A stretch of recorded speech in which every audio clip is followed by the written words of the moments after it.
मुनियों ने कहा, ब्राह्मण, अब हम वर्ण धर्म और आश्रम धर्म का विशेष रूप से वर्णन सुनना चाहते हैं।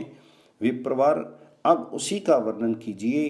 तो व्यास जी बोले, द्विजरो, अब मैं क्रमशः ब्राह्मण, क्षत्रिय, वैश्य और शूद्र चारों वर्णों के धर्म का वर्णन करूंगा। तुम लोग एकाग्र चित्त होकर सुनो। ब्राह्मणों को सदा दान, दया, तपस्या, देव यज्ञ और स्वाध्याय में तत्पर रहना चाहिए। तर्पण और अग्निहोत्र उनका प्रतिदिन का कार्य होना चाहिए। जीविका के लिए वह अन्य द्विजों का यज्ञ कराए तथा उन्हें पढ़ाए। यज्ञ करने के लिए वह जानबूझकर भी प्रतिग्रह ले सकता है। सब लोगों का हित साधन करना और किसी का भी अपने द्वारा अहित ना होने देना, यह ब्राह्मण का कर्तव्य है। समस्त प्राणियों के प्रति मैत्री का होना, यह ब्राह्मण के लिए सबसे उत्तम धन है। केवल ऋतुकाल में पत्नी के साथ रहना ब्राह्मण के लिए प्रशंसा की बात है। क्षत्रिय भी अपनी इच्छा अनुसार ब्राह्मण को दान दे, नाना प्रकार के यज्ञों द्वारा भगवान जी का यजन करे और स्वाध्याय में संलग्न रहे। शस्त्र चलाकर जीवन निर्वाह करना और पृथ्वी का पालन करना, ये दो क्षत्रिय की मुख्य जीविकाएं हैं। उनमें भी पृथ्वी की रक्षा उनके लिए मुख्य आजीविका है। पृथ्वी का पालन करने से ही राजा कृतार्थ होते हैं, क्योंकि उसी से उनके यज्ञ आदि कार्यों की रक्षा होती है। जो राजा दुष्ट पुरुषों का दमन और साधु पुरुषों का पालन करके सब वर्णों को अपने अपने धर्म में स्थापित करता है, वह मनवांछित लोकों को प्राप्त होता है। लोकपिता में ब्रह्मा जी ने वैश्यों के लिए पशुओं का पालन, व्यापार और खेती, ये तीन आजीविकाएं प्रदान की हैं। वेदों का अध्ययन, यज्ञ, दान, धर्म तथा नित्य और नैमित्तिक आदि कर्मों का अनुष्ठान वैश्य के लिए भी उत्तम है। शूद्र जातियों की सेवा का कार्य करे और उसी से अर्थ उपार्जन करके अपना जीवन निर्वाह करे, अथवा खरीद बिक्री या शिल्प कर्म के द्वारा धन पैदा करके उससे जीविका चलाए। शूद्र भी दान दे और मंत्रहीन पाक यज्ञों द्वारा यजन करे। वे श्राद्ध आदि सब कार्य बिना मंत्र के कर सकता है। भृत्य आदि का भरण पोषण करने के लिए सबके लिए संग्रह आवश्यक है।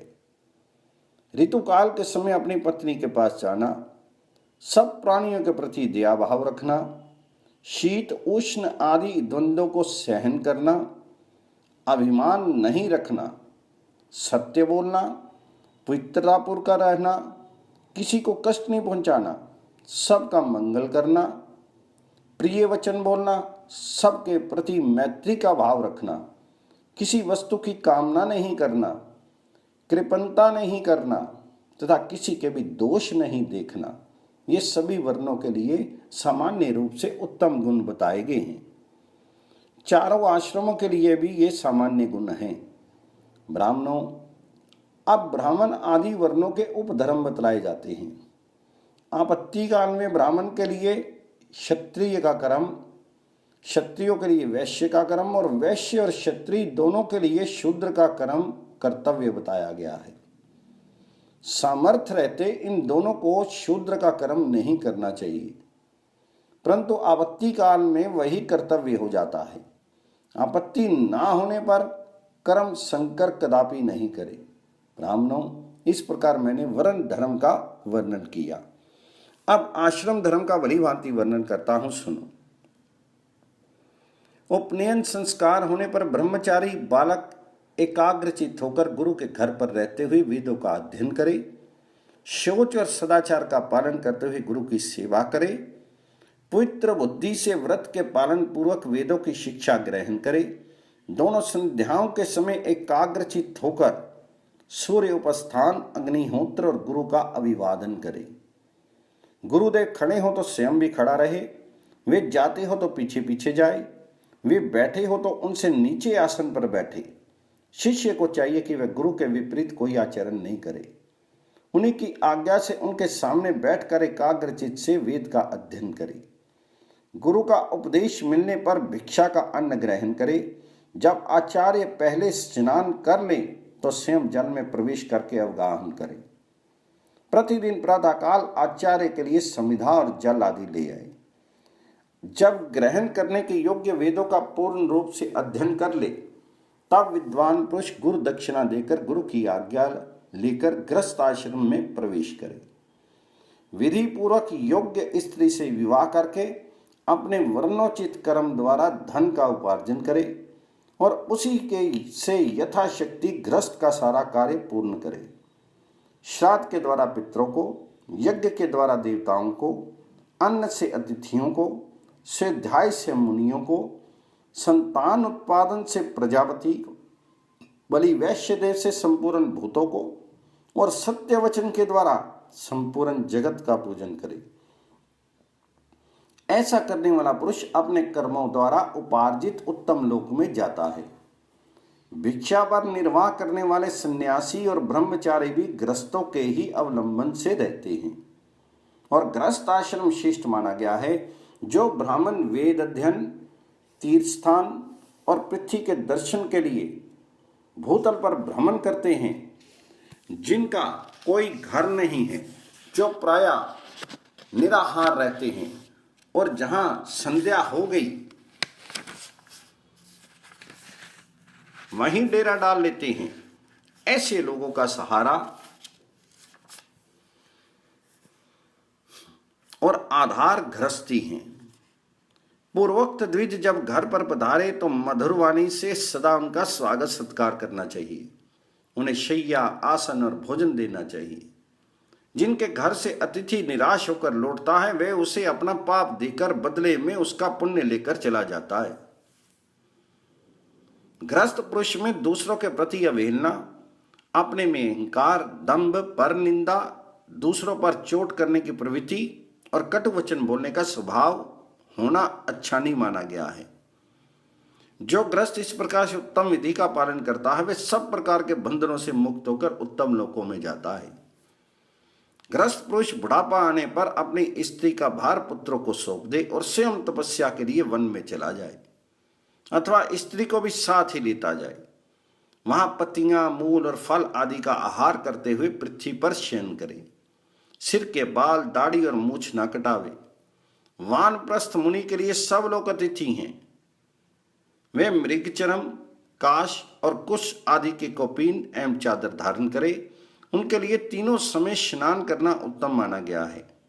देव पूजन, होम, संपूर्ण अतिथियों का पूजन, भिक्षा और प्राणियों को बलि समर्पण, ये सब बातें वानप्रस्थ के लिए श्रेष्ठ मानी गई हैं। वे अपने शरीर में जंगली फल आदि के तेल लगा सकता है। उसका मुख्य कर्तव्य है तपस्या, शीत और उष्ण आदि द्वंद्वों का सहन। जो वानप्रस्थ मुनि नियम पूर्वक रहकर पूर्वोक्त रूप से अपने कर्तव्य का पालन करता है, वे अग्नि की भांति अपने सब दोषों को जला देता है और संपूर्ण लोकों को प्राप्त कर लेता है। मुनियों, मनीषी पुरुष जो भिक्षु का चतुर्थ आश्रम बतलाए हैं, उनके स्वरूप का वर्णन सुनो। भिक्षु को चाहिए कि पुत्र, धन, स्त्री के प्रति स्नेह का त्याग करे और ईर्ष्या रहित होकर चतुर्थ आश्रम में जाए। उसी को संन्यास आश्रम भी कहते हैं। सन्यासी को समस्त त्रैवर्णिक कर्मों के आरंभ का त्याग करना चाहिए। वह मित्र और शत्रु में समान भाव रखे, सब प्राणियों का मित्र बना रहे। जरायुज और अंडज आदि किसी भी प्राणी के साथ मन, वाणी और क्रिया द्वारा कभी द्रोह नहीं करे। वह सब प्रकार की आसक्तियों को त्याग दे। गांवों में 1 रात और नगर में 5 रात से अधिक नहीं रहे। पशु, पक्षी आदि के प्रति ना तो उसका राग हो और ना द्वेषी रहे। जीवन निर्वाह के लिए वह उच्च वर्ण वाले मनुष्यों के घर पर भिक्षा के लिए जाए, वह भी ऐसे समय में जबकि रसोई की आग बुझ गई हो और घर के सब लोग खा पी चुके हों। भिक्षा ना मिलने पर खेद और मिलने पर हर्ष ना माने। भिक्षा उतनी ही ले जिससे प्राण यात्रा होती रहे। विषय आसक्ति से वह नितांत दूर रहे। अधिक आदर सत्कार की प्राप्ति को घृणा की दृष्टि से देखे, क्योंकि अधिक आदर सत्कार मिलने पर सन्यासी अन्य बंधनों से मुक्त होने पर भी फिर बंध जाता है।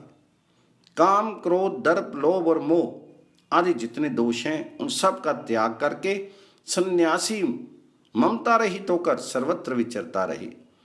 जो संपूर्ण प्राणियों को अवेदान देकर पृथ्वी पर विचरता रहता है, उस देह अभिमान से मुक्त यति को कभी भय नहीं रहता।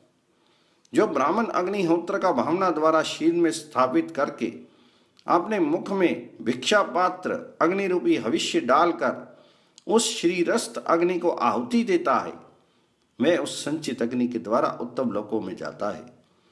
जो द्विज पितृ एवं संयत बुद्धि से युक्त होकर शास्त्रोक्त विधि से मोक्षाश्रम का पालन करता है, वे बिना ईंधन की प्रज्वलित अग्नि के सदृश शांत तेजों में ब्रह्मलोक में जाता है।